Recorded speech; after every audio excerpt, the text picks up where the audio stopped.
भ्रष्टाचार केलेले आहेत. माझ्या कुठेतरी कानावर येते की भाजपा उमेदवार बदलायच्या पण नादात आता लागले. पक्की माहिती आहे की तुम्हाला घाबरून लागलेलं आहे. शिवसेनेला घाबरले भाजप आणि म्हणून 2च उमेदवार जाहीर केले, 4 उमेदवार जाहीर केले नाहीयेत. दक्षिण मुंबईत देखील हाच प्रश्न आहे. मनसेला मिळणार 2 वेळा तिथे बोलवून काही दिलं नाही दिलं लाच तर काढली, पण मनसेला देणार की भाजपा ठेवणार की मिंदे गटाला मिळणार. आणि मिंदे गटाचा प्रॉब्लेम असा झालाय, आधी सांगितलं होतं एक जरी खासदार पडला तरी मी आता काय राजीनामा देईन. मुंबई में लोकसभा चुनाव के लिए प्रचार तेज हो गया है. ऐसे में बीजेपी उम्मीदवार और केंद्रीय मंत्री पीयूष गोयल के एक बयान ने विपक्ष को बीजेपी पर हमला करने का बड़ा मौका दे दिया है.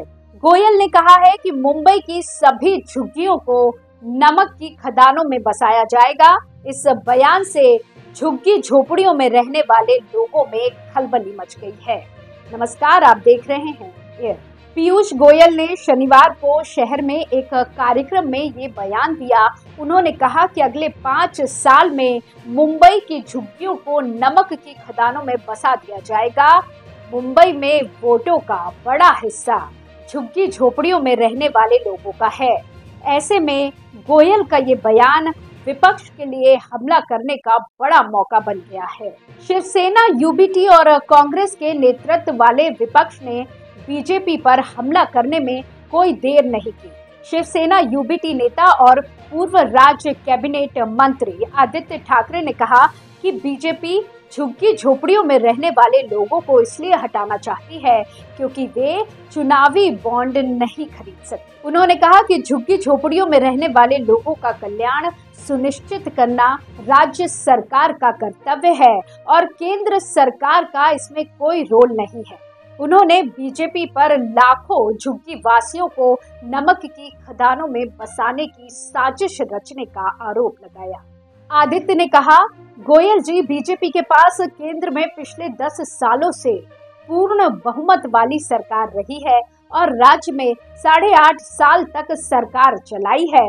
आपके पास उन चीजों को विकसित करने के पर्याप्त अवसर थे जिनका आपने हाल ही में एक साक्षात्कार में उल्लेख किया था, लेकिन हम मुंबईकरों को केवल ठगा गया है और हमारी इज्जत और वित्तीय स्थिति केंद्रीय सरकार द्वारा लूटी गई है.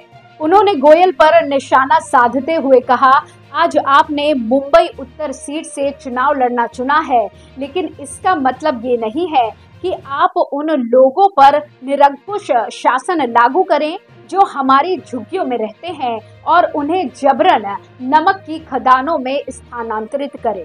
उनकी भी आवाज है और वे अपनी जगह विकास चाहते हैं जिसका हम सभी मुंबईकर समर्थन करते हैं. उन्होंने बीजेपी पर बिल्डरों का साथ देने का आरोप लगाया. उन्होंने पूछा, केंद्र सरकार ने मेट्रो कार डिपो की लाइनों 3, 4, 6 और 14 के लिए कांजूर मार्ग भूमि प्रस्ताव को क्यों अवरुद्ध किया, ये गलत दावा करते हुए कि ये नमक का खदान है या केवल इसलिए कि इससे मुंबईकरों को फायदा होगा.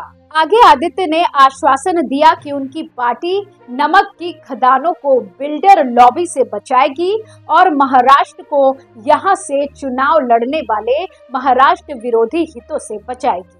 उन्होंने आरोप लगाया कि मौजूदा शासन गरीबी को नहीं बल्कि गरीबों को हटाना चाहता है. आपको बता दें कि पर्यावरणविद लंबे समय से नमक की खदानों के विकास के खिलाफ प्रदर्शन और विरोध कर रहे हैं क्योंकि वे बैलेंसिंग चैम्बर की तरह काम करते हैं जो भारी बारिश के दौरान अतिरिक्त बारिश के पानी को सोखते हैं और शहर में बाढ़ को कम करते हैं. हालांकि कांग्रेस अध्यक्ष प्रोफेसर वर्षा गायकवाड़ ने कहा कि उनकी पार्टी झुग्गी वासियों को स्थानांतरित करने के किसी भी कदम पर पुरजोर विरोध करेगी. उन्होंने कहा कि झुग्गी वासियों के पुनर्वास को यथास्थान करने की कांग्रेस की नीति रही है, लेकिन बीजेपी खुले तौर पर झुग्गी वासियों को स्थानांतरित करने की बात कर रही है जो शहर की 60% आबादी का प्रतिनिधित्व करते हैं. तो इस तरह पीयूष गोयल के नमक की खदानों में